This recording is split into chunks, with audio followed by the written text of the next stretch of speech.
Welcome everyone to Dead Talk Live. I'm your host Viz, and I want to welcome all of our viewers from around the world. Thank you for tuning in for what is our last episode in the year 2020. We'll be taking a 4-day break and we'll be coming back to you on Monday, January 4th. So I hope everyone enjoys their New Year's Eve tomorrow and New Year's Day on Friday. I hope everyone is doing well tonight. Let me welcome some of you. Of course, we have our moderators, Khaleesi, Singer Chick, and Dead Talk Live is Saz. We have CC Wheezy with us on YouTube. We have Philip with us on Facebook, Lindsay on Facebook, Ismprov. I'm trying to pronounce that name. ISLMPOV is with us on Twitch. Welcome on Twitch. Let's see. On the Instagram side, we have Muhammad. Welcome, Muhammad. Marie is moderating on Instagram. Evan is with us. Balu is also with us. Welcome. Like I said, I hope everyone is enjoying their evening or morning, depending where in the world you guys are located. Taking phone calls tonight. So if you guys want to call into the show, if you're inside the United States, the number is 718-509-9270. If you're outside the U.S., you can use Skype. Look us up under Dead Talk Live. We're the only ones with that name. And use Skype, and it's a free Skype to Skype call. And for anybody who's thinking about making prank calls, I will be screening phone calls before I actually let you hear your own voice on the air. Yeah, I finally came up with a solution on how to get rid of some of those 10, 11, 12-year-olds who'd like to play those prank calls. So just a little heads up on that. Anyway, let's just get started with the news today. There is some headlines out there that we should go over and review. So let's get started, okay? Now, this should come as no surprise, but the Walking Dead movies that are going to be starring Rick Grimes are going to be rated R. Now, I'm sure the Walking Dead universe, Scott Gimple in particular, would have liked a PG-13 rating, but at the end of the day, the amount of gore that we see on the TV show, it's probably going to be amplified, and I don't think that's what's going to give it the R rating. I think the language that we're going to see in the movie, where we're actually going to get to see Rick Grimes use the F word and a whole bunch of other words a lot more freely because it is a movie. I think that is the main reason as to why it's getting the R rating even before they've even started shooting. So, what the article says, it's a short article. A couple of years ago, Andrew Lincoln made his last appearance on The Walking Dead, and we found that he was set to reprise his role as Rick Grimes in his own trilogy of spin-off films. Obviously, much has changed for the post-apocalyptic franchise since then. For one, the parent show is now due to conclude in 2022. But the first Lincoln movie has still yet to enter production, and there's no real indication of when we will see it. However, we're now hearing that when it does eventually arrive, it will not hold back. And that's great. Insider Danielle Rickman has taken to his Patreon account to share that the trilogy will be a hard R rated. And trust me, I think it's because of the language. We have seen a lot of gore on the TV show. Can you guys really think of a way that they amplify the gore so much that the R rating is just strictly from the visual scenes? I think it has all to do with the language. Which presumably means a lot of violence, blood, and gore. No, it's the language. Trust me on this.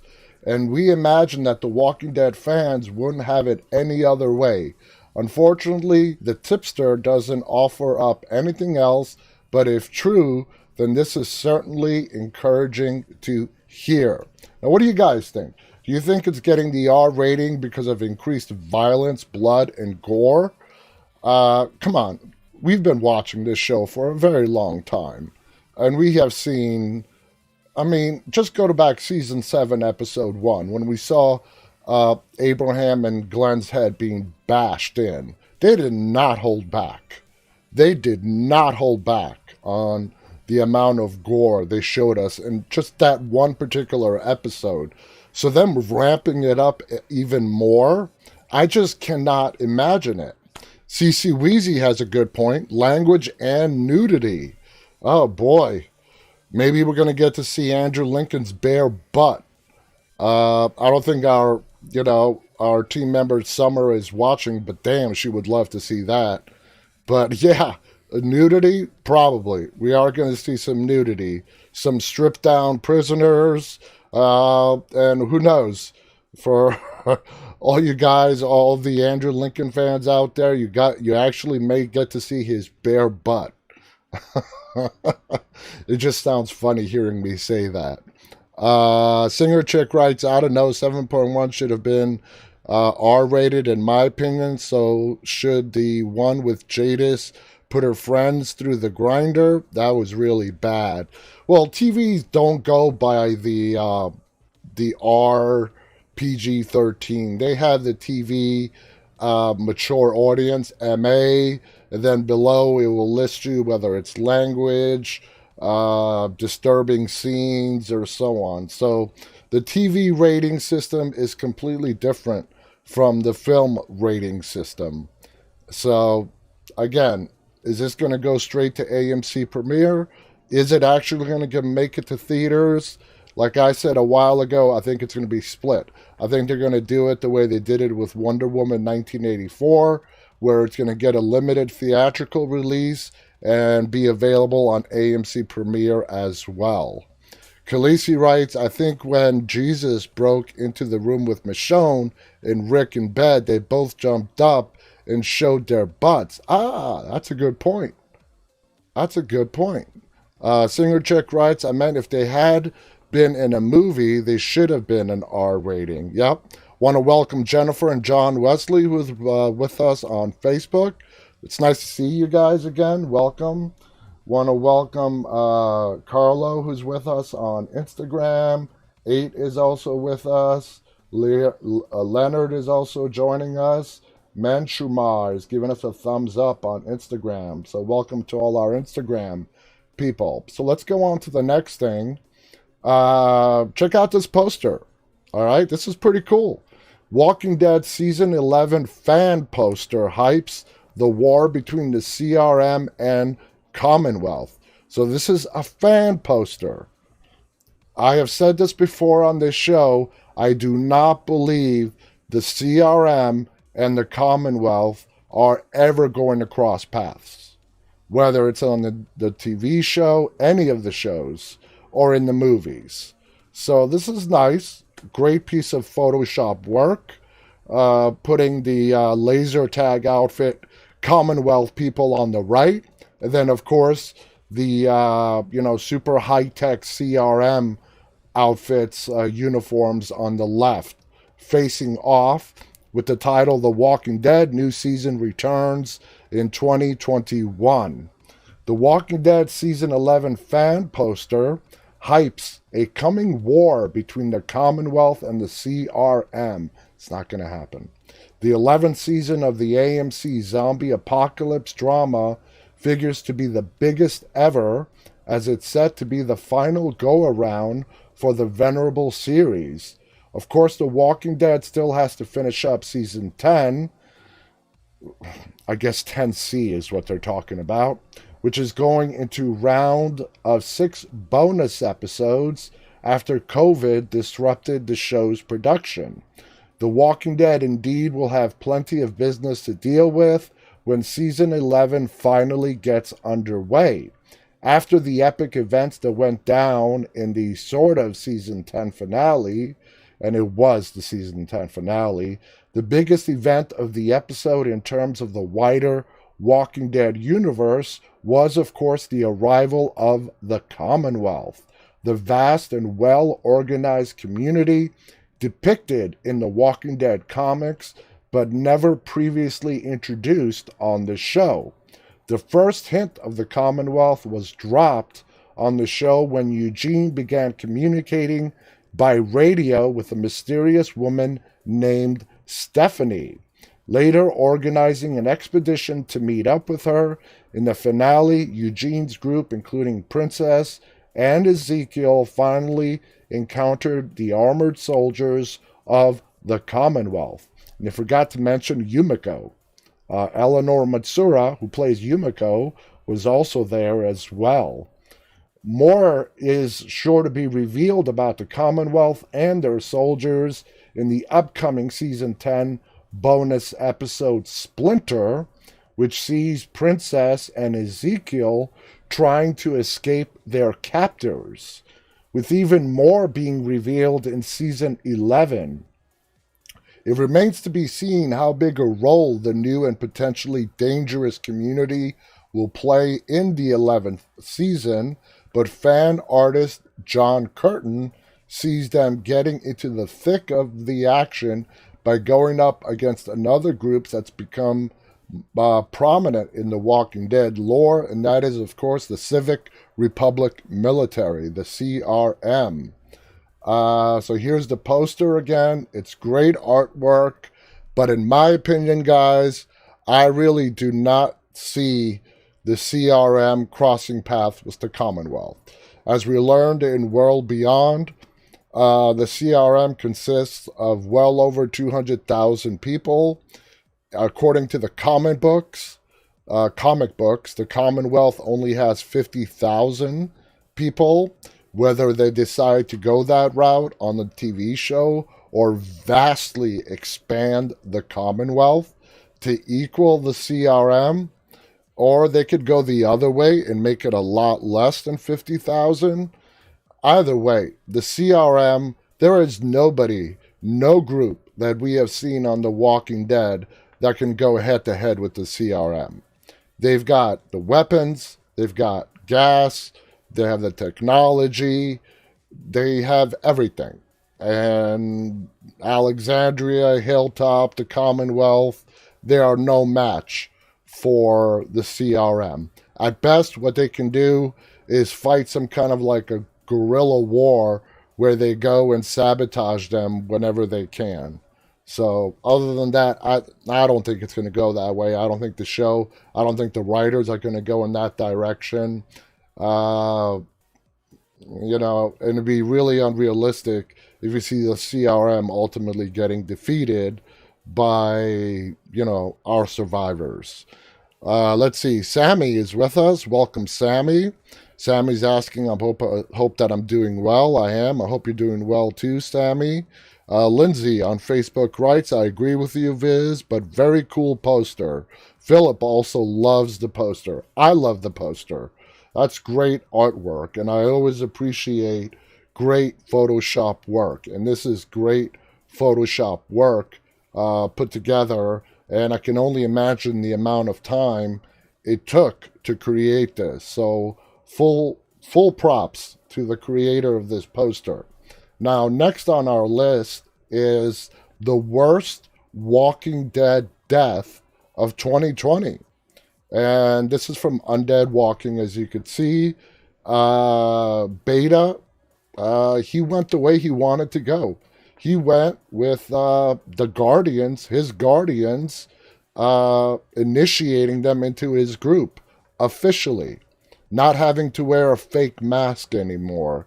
Whether they left any part of him left to actually become a zombie, I have no idea. There's quite a few hungry flesh eaters surrounding him in that picture. Whether they left enough around for him to reanimate, who the hell knows? Want to welcome Patricia, who is with us on Facebook. Thank you for joining us, Patricia.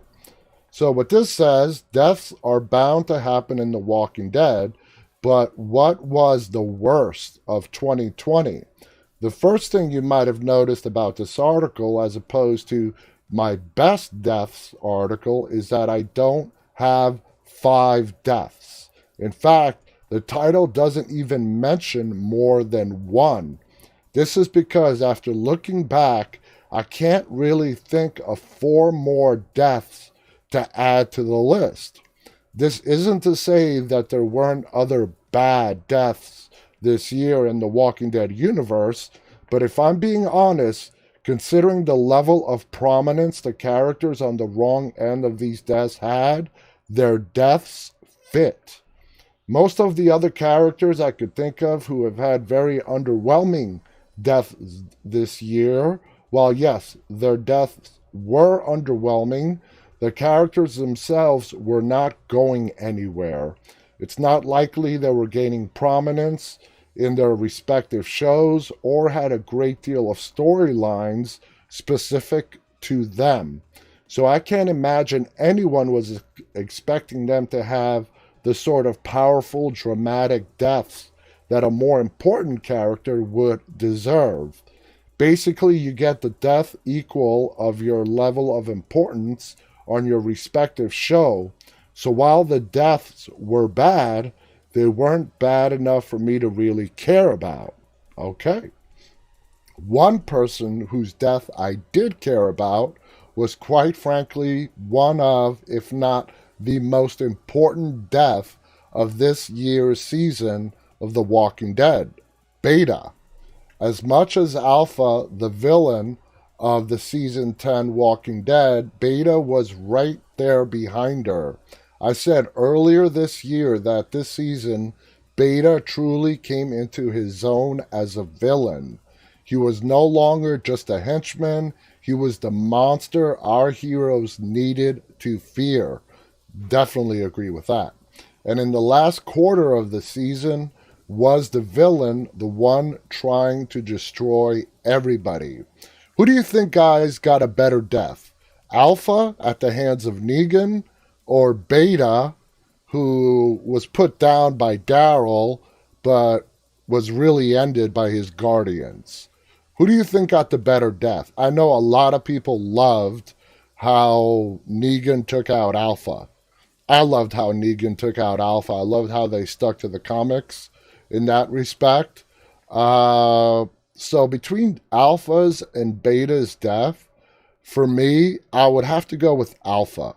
The fact that Negan was the one that sliced her throat, and you could really tell as she fell into his arms and he was holding her as she was bleeding to death, he really, he felt something for her. I'm not saying he was in love with her. He was not in love with her, but he respected her. He really, really respected her. Lisa on Facebook writes, Alpha is by far. Philip also says, I liked how Alpha died. Philip also wrote, I would never thought about Alpha and Beta. Yeah, I think Alpha got the best death, and Beta had a good second behind him. Sadly, his death did not reflect that. In the season finale, as Daryl, Carol, Negan, Jerry, Luke, Magna, Kelly, Beatrice, Jules, and Lydia tried to lead the Whisperer horde away from the hospital, they were confronted by the few remaining Whisperers led by Beta. Casualties were had on both sides before Beta came to blows with Negan and was killed after Daryl stabbed him in the eyes, which drew some of the walkers to surround and consume him, as he accepted and has always accepted becoming one of them. And make no mistake about it, Daryl was the one that stabbed Beta, but if it wasn't for Negan, that would have never happened. So I give Beta's death the credit for Beta's death. I give it primarily to Negan. It was a team effort, but I would give it more to Negan than Daryl. So Negan was the hero who did put down or played a huge role in putting down Beta in the season 10 finale. The article goes on to say, don't get me wrong, seeing Daryl stab Beta in the eyes looked very cool, but overall his death was anticlimactic. I don't really think so. I think he got a great death, just not as great as Alpha's. After all the things we've seen Beta survive, to see him go out like this made him look like a chump. A chump! It felt like if he could get taken down this easily, why hadn't someone done this to him earlier? It's not that simple. Think back to his first confrontation with Daryl in Season 9's Choke Point. He and Daryl beat the crap out of each other. Daryl stabbed him in the chest and threw him down an elevator shaft. And what did Beta do? He got up, and you can't blame Daryl for that. He stabbed him, and he kicked him down an elevator shaft. Most people would be dead, but Beta is a giant, and he probably landed just the right way, and he survived that fall. A guy that big is not going to be easy to kill, especially in hand-to-hand combat. So I don't agree with it being anticlimactic. I like it. Like I said, I like the fact that it was a team effort between Daryl and Negan that ultimately took down Beta. He got up and just stared at where Daryl had been standing, a look on his face that said, "Oh, you done screwed up now," and plainly obvious that their business was far from over. Just imagine if Beta's death had been a proper continuation of that fight. Imagine Beta properly fighting Negan, trying to use his size and strength to choke the life out of the man who killed Alpha before being interrupted by Daryl stabbing Beta in the kidneys or something. The kidneys? Hell no, you go straight for the head. This guy is not going to go down easy. And, we had Greg Nicotero the day after that finale aired on this show. And the way that it was explained, a lot of people asked, how the hell did Beta survive getting two huge ass knives into his eyeballs? And the way Greg described it was that when Daryl stabbed him, the knives went down as opposed to going into the brain. So that's why he was able to get up, pull the knives out of his skull, but was ultimately consumed by the walkers that surrounded him. So it goes on to say, then Beta would turn his attention to Daryl, fighting through his injuries, throwing hands with Daryl, pulling one of Daryl's knives out of his kidneys, and preparing to stab him in the throat before getting cracked in the head with Lucille by Negan, opening the door for Daryl to grab. Man, they played out this whole scenario. They completely wrote their alternate fan fiction ending on how Beta should have died before getting cracked in the head with Lucille by Negan, opening the door for Daryl to grab his knives and then stab Beta in the eyes. After that, the death carries on as we saw, with the herd surrounding Beta and consuming him. But this time, instead of Beta just accepting it, he tries to soldier on, trying to listen for Daryl and continuing to attack. With the last we see of him being his hands reaching out for Daryl before the herd finally takes him down. Now, granted, that's an interesting way for Beta to go. Okay? It's a big, Daryl stabbing Beta in the kidneys, Negan bashing Beta over the head with Lucille, Beta pulling the knife out of his kidneys, finally putting him down by stabbing him in the eyes, and being consumed. It's nice. It's, I'm not putting it down. But I also like what we got to see on the screen as well. You know, the way it was done with the part with Negan and Daryl having to partner up, and those two are not the best of friends, let's keep in mind. Uh, Daryl still does not trust Negan, and Daryl is bitter at the fact that Negan is actually showing signs that he is not the person that he once was. So anyway, Lindsay writes, Beta is a big dude, so he does not die easy, and it was a great death. Lisa on Facebook writes, I think most people would have liked to have seen more of a fight with Beta, Daryl, and Negan. Exactly, and that's what this article is pointing out. Exactly that. Want to say hello to Yeshu, who's waving at us. Selma is also with us on Instagram. Welcome to all you guys.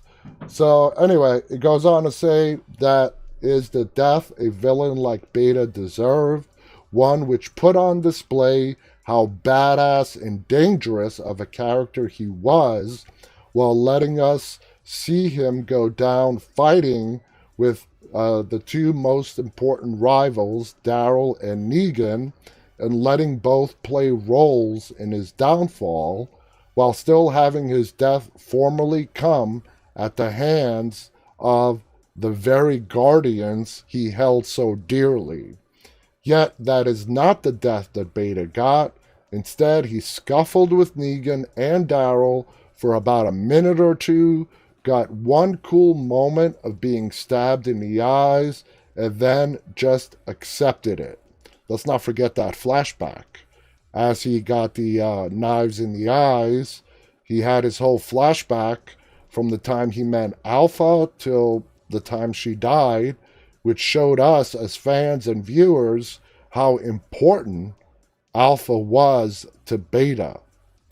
And that's an understatement right there. So many other villains in The Walking Dead, Shane, the Governor, Gareth, Alpha, got deaths which fit them in their own way, but Beta just got one that seemed rushed, like the showrunners realized the episode was approaching its runtime, and someone said, wrap it up, we gotta go.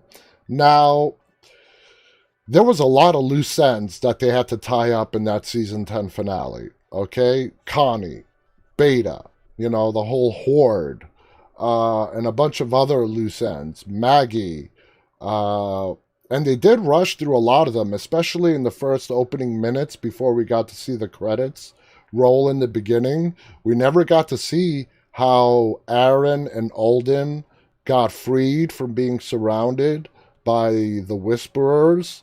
Yeah, we saw the masked ninja person come in, but it looked like they had already gotten free and were fighting their way out before that dude showed up. Now, for me, that's more of a disappointment than seeing the time and energy they put into Beta's death. So anyway, want to welcome JD Smith on Twitch saying, is this a Walking Dead stream or all things horror? This is all things horror. We usually go over some news, and we're going to be doing today trailers for upcoming movies, horror movies in 2021. And we are at that mark right now where we're going to discuss some of the upcoming horror movies that are coming out this coming year, 2021. And let me tell you, there are some good ones. Let me adjust this window here a second. There are some good movies. I'm calling 2021 the year of the sequel, because we are getting a lot of sequels this year. And I've set up trailers, official trailers for the movies, some prominent movies that are coming out. And of course, Halloween Kills was supposed to come out this past October. It never did. It got pushed back another year because of the COVID pandemic that was going on. There you see Michael Myers in that very creepy mask. So I'm sure all of you guys have already seen it, but let's go ahead and check out the trailer that we have so far of Halloween Kills. So let me bring that up for you, and let's go ahead and check that out. And here it is. And look, gotta love these little issues. Come on, there we go. Check this out. Next Halloween, when the sun sets and someone is alone,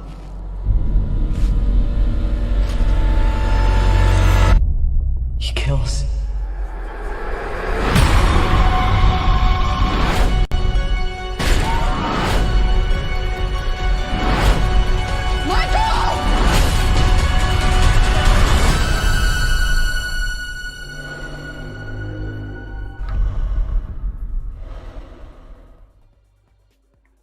So there you guys have it. Halloween Kills, set to premiere on October 15th of 2021.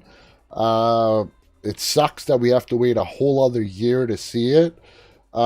Any trailer, I just want to make a disclaimer. Any trailer is going to make the movie look amazing. Any movie. And then you go and it could be the worst movie you ever saw. But I think this is going to be a good one. Halloween 2018 was great. I think this is going to be great. And then there's the third one that's coming out in 2022, which has the title of Halloween Ends. Will it really end? I highly doubt that. As long as the name Michael Myers continues to make money for movie studios, they are going to keep throwing him out there and keep bringing him back every way they possibly can. Phillips writes, Jamie Lee Curtis. That's right, the Scream Queen herself. JD Smith on Twitch writes, good point about the trailer. I'm not too excited. The script was written so damn quick. Not a good sign. And we have a lot of characters from the original Halloween that are coming back in this movie. Anthony Michael Hall, I believe, is going to be playing the role of Tommy Doyle. Tommy Doyle was in the original Halloween, 1978. He was the kid that that Annie was babysitting from across the street.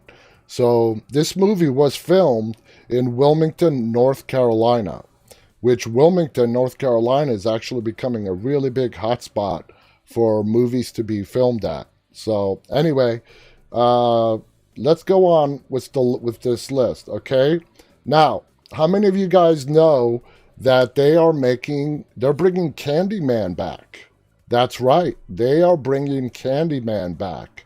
Directed by newcomer Neo DaCosta and written by horror master Jordan Pele, as well as Win Rosenfield. DaCosta Candyman is a sequel to the original 1992 Candyman film that picks up in real time decades after the events of the first movie.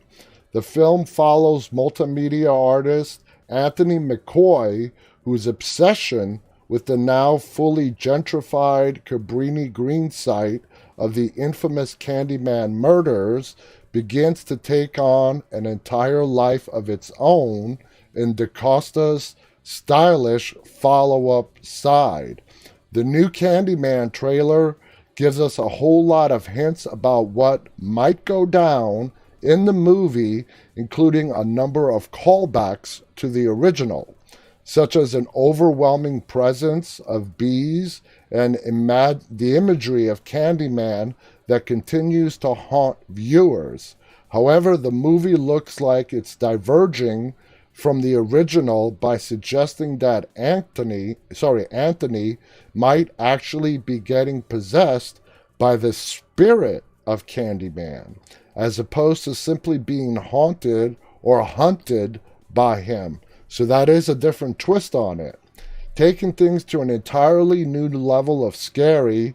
And yep, Tony Todd, who played the original bee-loving slasher, is returning to the franchise. And I think that is the biggest news of it all, that Tony Todd, who played Candyman in the original movie, is coming back. He's awesome. Candyman's new release date is August 2021, just in time to kick off the Halloween season.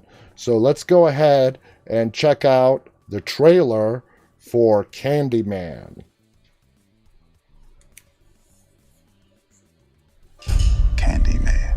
The urban legend is, if you say his name 5 times while looking in the mirror, he appears in the reflection and kills you. Who would do that? Candyman. Candyman. Candyman. Candyman. Candyman. Well, we're still alive. Let's go.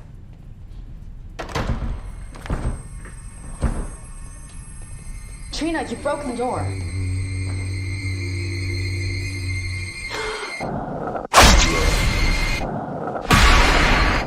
This isn't funny!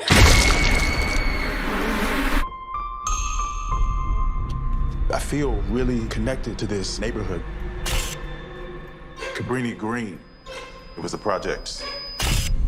I just moved in around the corner. The old candy factory. I'm an artist. We know who that is. That's Strand. He's the Coleman monster Domingo. that's part of this neighborhood. Why are you drawn to this? I'm hoping to spread the story all about Candyman. The mirror invites you to summon him.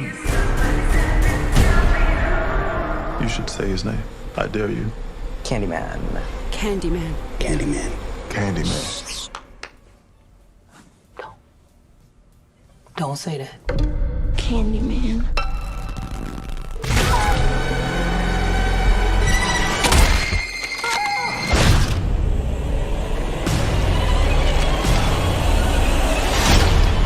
I think I made a mistake. I brought him back. Candyman isn't real! Something's happening to me. He had a purpose for you. To be another one of his terrible stories. I guess he found me. I am the writing on the wall. The sweet smell of blood.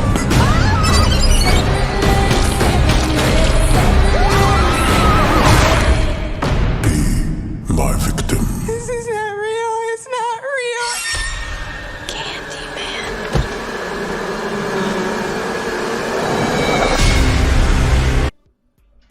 Now, tell me that doesn't look good, all right?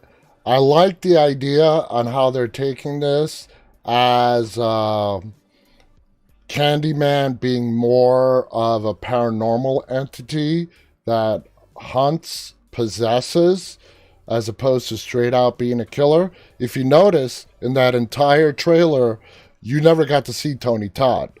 Okay, he's more of a phantom. I'm sure we're going to see him in the movie, but that looks really awesome. And somebody made a correction that you are absolutely right. In the original Halloween, Laurie Strode, Jamie Lee Curtis, was the one that was babysitting Tommy Doyle. And Annie, Laurie Strode's best friend, who was babysitting across the street, was babysitting Lindsay. So got those two confused. So my apologies on that. So let's see. Now, A Quiet Place Part 2. How many of you guys saw the original A Quiet Place, the Netflix original? It's a really, really good movie. Obviously, they're making a sequel to it. Basically, Earth was invaded by aliens that are attracted to sound. And the only way to avoid them is you got to be dead silent. Pardon the pun. You got to be dead silent in order to survive them. If you make even the slightest noise, that's when they hear you. And they can hear you from miles and miles away. So it was a great movie. If you haven't watched the original, get on Netflix, watch it, because the sequel is coming in 2021. Let's read what it has to say. The Office alum John Krasinski made a massive pivot from comedy to horror with A Quiet Place, a surprising box office smash that was written and directed by comedian turned filmmaker. Set in an apocalyptic world overrun by human-eating monsters who respond to sound, the Abbott family has figured out how to make their life work until a series of tragedies unfold, including a key character death and chilling ending where a postpartum Evelyn and her surviving family members must face a growing horde of monsters. While details of Quiet Place Part 2 are sparse, the teasers hint that the remaining Abbotts will have to leave their farmhouse sanctuary and venture out into the world made hostile, not just by flesh-eating monsters, but, of course, by humans, who have been so severely damaged by years of this ongoing trauma. A Quiet Place Part 2 will feature the same original cast, including John Krasinski in flashback, as well as adding Cillian Murphy and Jaimin Hansu to the ensemble. The tentative release date is April 2021. And I see a lot of you guys have seen A Quiet Place. Lisa has, Khaleesi has. J.D. Smith writes, the first Quiet Place was a good romp. Wasn't blown away by it, but it's certainly not a waste of time. No, it's not a waste of time. Let's go ahead and check out the teaser for A Quiet Place.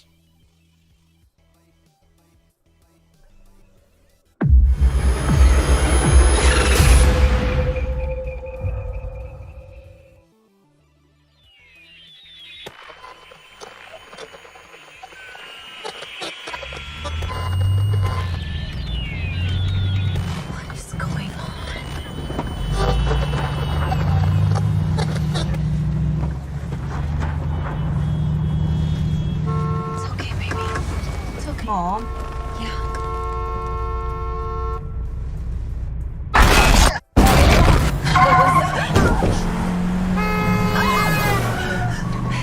It's okay. Don't you just hate it when those aliens invade? Where? Mom? Oh my God!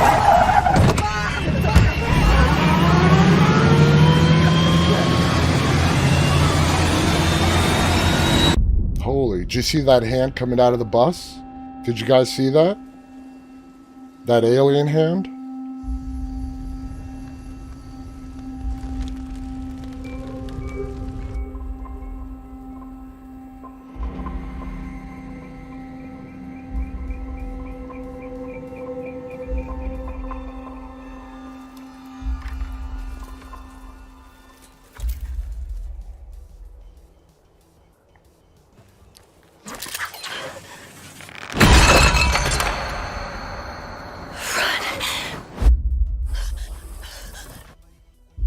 That's humanity for you.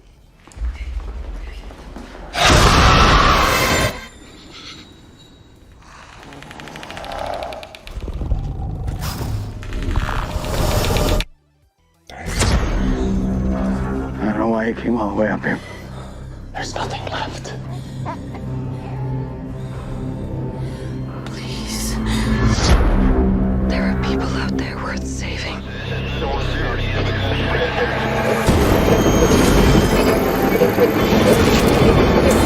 You don't know, do you?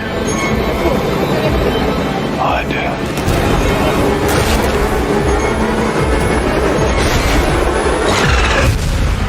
The people that are left, they're not the kind of people worth saving.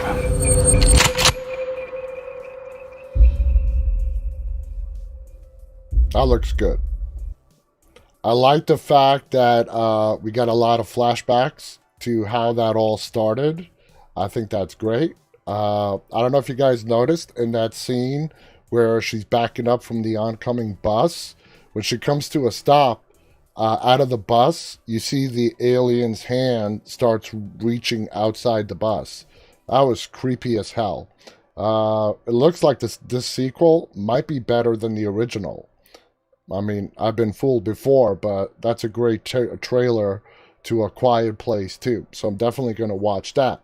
And just when you thought that the Jigsaw movies, the Saw movies were all done, he's coming back. Well, not exactly, but Spiral is directly from the book of Saw and is getting ready to play a new game. And what makes this interesting, well, let me go ahead and read it. The Saw franchise has seen its fair shares of ups and downs over the years. Sure, the 8 installments, 8 of them, have proved serious gore, but as for quality, well, that's a bit inconsistent. Fortunately, 2017's Jigsaw puts some new twists and turns into a stale plot. Presumably following in Jigsaw's surprise vein, come 2021, we'll have Spiral from the Book of Saw, starring Chris Rock. That's right, comedian Chris Rock. He's not only starring in this movie, but he's also a producer in this movie as well. And he stars as Detective Zeke Banks, whose current investigation will possibly lead all the way back to the first movie. Now, we've known, all of you guys who have seen all the Saw movies, you know that with each new one that came out, they always like to tie it into previous movies. And they always love to drop these Easter eggs as to what's going to come as well. But Chris Rock isn't just starring in his first ever horror film. He's actually a longtime Saw fan.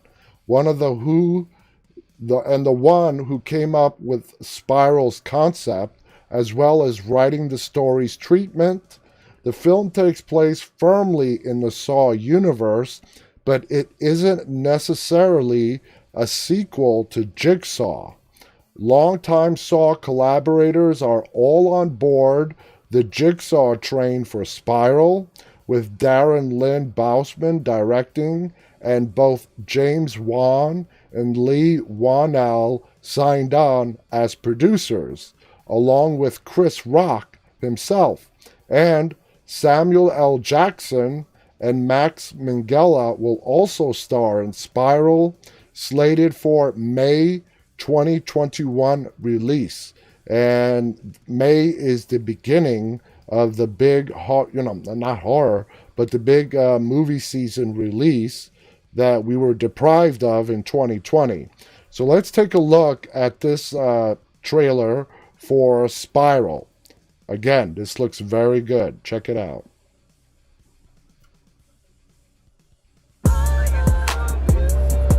What do you got there? Oh, it's just my wife, Emma. This is my son, Charlie. Enjoy it while it lasts. While it lasts. Nothing happier than the wife of a new detective. Emma's cool, man. She's different. You don't know my wife. You give a woman 600 Tuesdays. It ain't worth 3 Saturday nights. Chris Rock is funny. You gotta give him that. Chris Rock is funny. All available units, officer down. Detective Banks en route.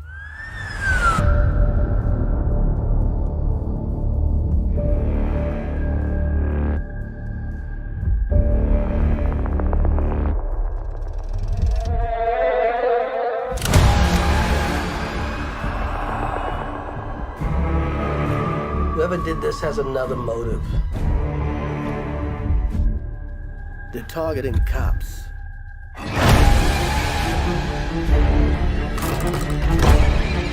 This ship's gonna go sideways fast. There's that music. Somebody's out there pulling all the strings.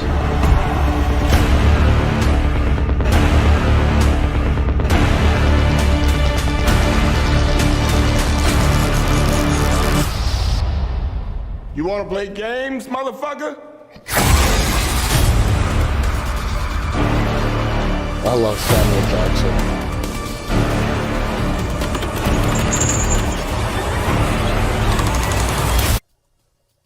So what do you guys think? I mean, like I said, trailers can make any movie look amazing, but I like Chris Rock. I think he's funny. I've never seen him or thought of him being in a horror movie, but this looks pretty damn interesting. And, you know, you guys all noticed that they were playing the classic Saw music towards the end of that trailer. I want to see what the connection is. And the spiral is the mark of Jigsaw. So I have no idea what the connection is, how they're going to take this script, how is it going to tie into all the way into the first movie. Are they going to mention John again? Are we even going to see John again in this movie?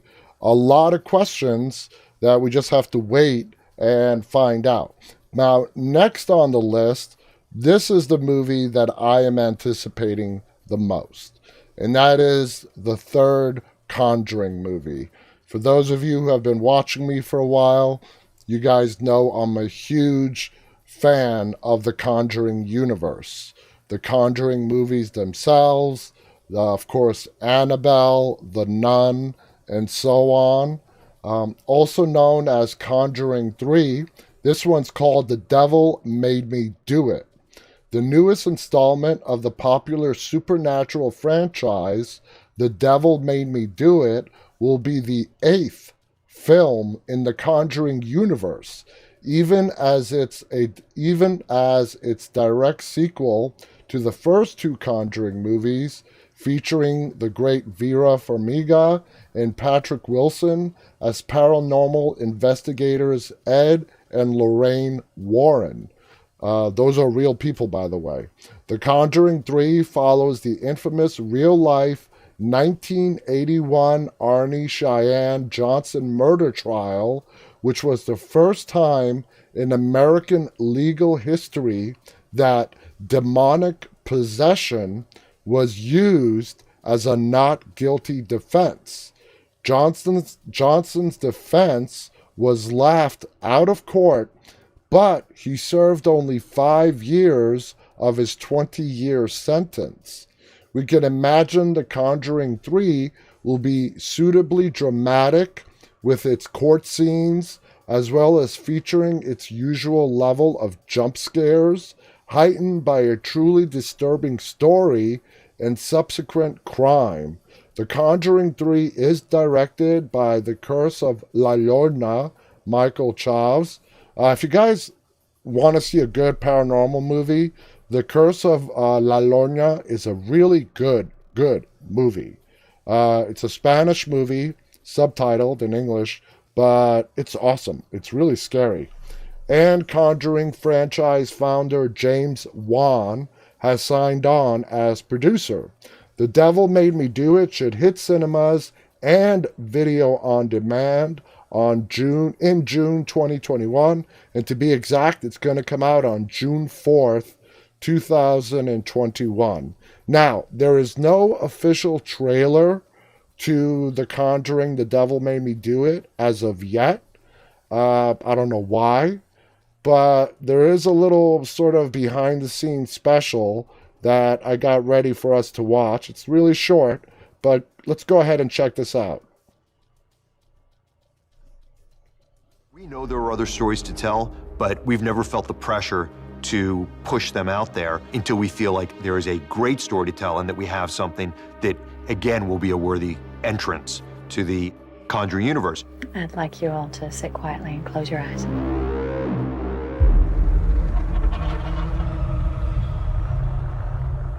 I really wanted Conjuring 3 to get away from the haunted house setup of the first 2 Conjuring films. It should be more on a whole different level, something that we've never explored before in the Conjuring world. We wanted to keep our new story grounded in the feel of Conjuring movies, but we wanted to make sure we were telling a brand new story. And we think the Arnie Johnson story was something that really deserved a much closer look. As I got to the bottom of the stairs and I went to open the door, I don't remember anything from that point. The next thing I know, I was in a jail cell. And I said, "What's going on here?" And they say, "Well, you're being charged for murder." I said, "What are you talking about?" The trial of Arnie Cheyenne Johnson. This was an internationally renowned case, which was the first time in the history of law in the United States that that demonic possession was used as a reason for committing manslaughter. Do you think you'll be able to prove the existence of the devil in court? Truth doesn't require anyone to believe in it. You're in for a much different ride than you've been on in other Conjuring films. What's the point of a sequel if you can't outshine and outstory and out-heart the previous films? It just requires you to bring your A+ game. When I was working with Michael Sharps on La Llorona, I saw a filmmaker that really gets these kind of films. It's bittersweet for me to pass the baton on. And action! But it's good to get a fresh take on where we can take the Conjuring universe. We're offering something very special with these films, and I think that's one of the reasons people keep coming back. The final reason, of course, is that people love to be scared. I don't know that anybody has crafted or created better scare sequences than James Wan, David Sandberg, Gary Dauberman, Corin Hardy, John Leonetti, Michael Shavs. Guys, we're making Conjuring 3. It's gonna be awesome. These are all people that really know what they're doing, and they do an incredible job crafting new and original scare sequences. That's really what people come back to see.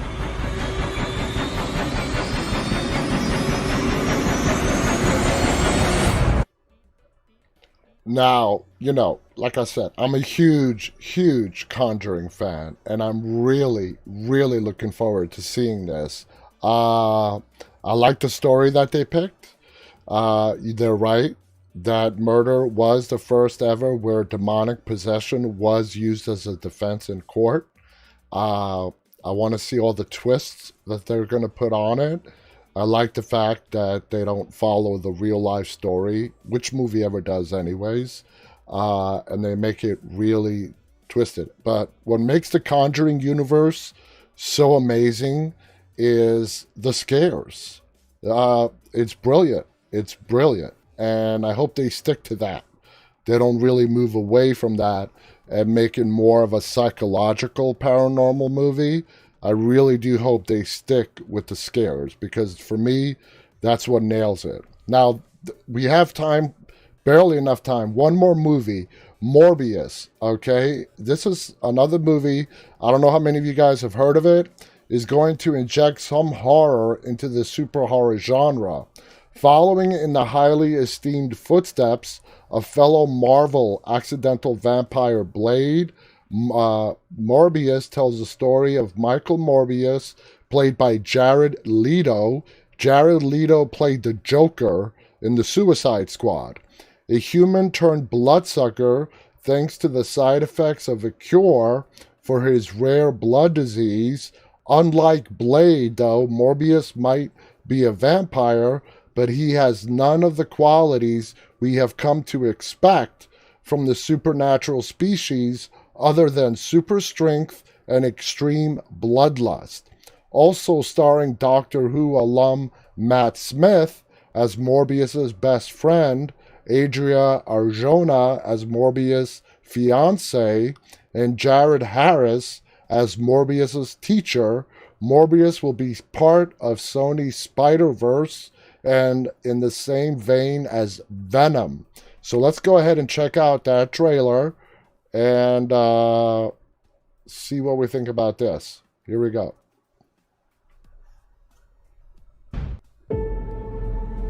Michael, I've known you since you were a child. You're a gift. You always have. If there's an answer to your disease, you'll find it.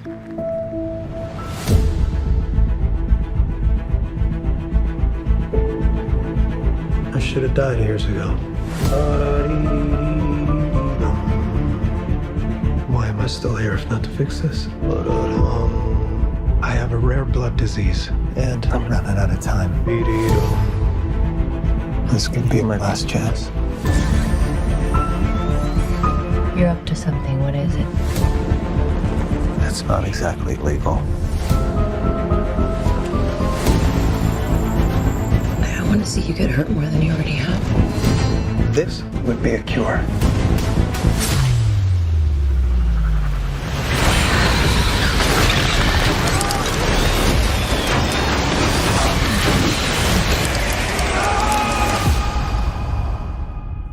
At what cost?